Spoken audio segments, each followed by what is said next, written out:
ये कहानी शुरू होती है एक ऐसे गांव से जिसका नाम था सोनगढ़। ये कोई आम नाम लगता है, लेकिन इस गांव की चमक देखकर कोई भी सोच में पड़ जाए। यहाँ की सड़कों पर सोने की परत बिछी थी, महलों जैसे घर खड़े थे, हर घर के बाहर खड़ी होती थी लैम्बोर्गिनी, फेरारी और रोल्स रॉयस जैसी लग्जरी गाड़ियाँ। गाँव के लोग पैसे को ऐसे उड़ाते जैसे पतझड़ में पत्ते उड़ते हों। यहाँ तक कि बच्चों के पास भी अपनी अपनी स्पोर्ट्स कार थी, खिलौना नहीं, असली कारें। इस गाँव में अमीरी कोई सपना नहीं, बल्कि एक साधारण सी बात थी। लेकिन इस रोशनी के बीच गांव के एक कोने में थी एक झोपड़ी, टूटी फूटी, मिट्टी की दीवारों से बनी, टीन की छत वाली। वहीं रहता था रेस्टार, एक होशियार, मेहनती और भावुक दिल का लड़का। उसके साथ रहती थी उसकी प्यारी दादी, जो उसकी माँ, पिता सब कुछ थी। हर सुबह रेस्टार नदी किनारे जाता और घंटों मछलियाँ पकड़ता, और जो थोड़ा बहुत मिलता उसी से दादी की दवाई और पढ़ाई का खर्च निकालता। रात में वह पढ़ता, लेकिन दिल में एक कसक होती, दादी को मैं क्या दे पा रहा हूँ। एक दिन सब कुछ बदल गया। रेस्टार जब नदी से लौट कर आया तो उसने देखा उसकी दादी जमीन पर बैठी हैं और उल्टी कर रही हैं, खून के साथ। दादी, क्या हो रहा है आपको? कुछ नहीं बेटा, बस थोड़ी कमजोरी है। नहीं, अभी हॉस्पिटल चलो। वो बाइक निकालता है, दादी को पीछे बिठाता है और तेजी से सोनगढ़ के हॉस्पिटल की ओर भागता है। डॉक्टर राधिका उनका चेकअप करती हैं, कुछ रिपोर्ट्स देखती हैं। बेटा, तुम्हारी दादी को कैंसर है और ये आखिरी स्टेज पर है।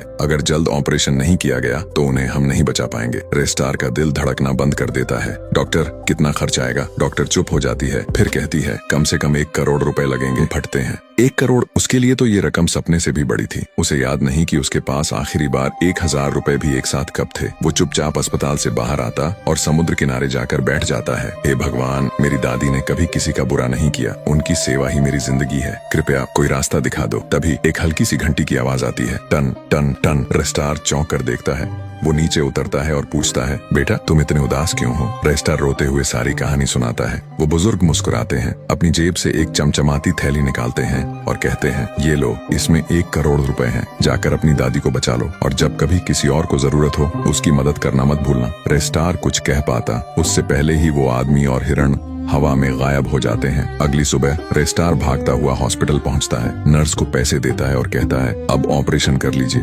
बस मेरी दादी को बचा लीजिए। डॉक्टर राधिका हैरान रह जाती है, इतने पैसे कहाँ से लाए तुम? रेस्टार सिर्फ मुस्कुराता है और कहता है, उड़ता चमत्कार था दीदी। कुछ दिनों बाद ऑपरेशन सफल होता है, दादी पूरी तरह ठीक हो जाती है। जब वो बाहर आती है, रेस्टार उनके सामने घुटनों के बल बैठकर कहता है, दादी अब आप ठीक हो ना? दादी उसकी आंखों में देखती हैं, फिर प्यार से, तेरे जैसा पोता हर किसी को मिले बेटा। अगर आपको ये कहानी पसंद आई तो इस वीडियो को 5000 लाइक दे दो, क्योंकि अगली बार वही उड़ता चमत्कार लौटेगा।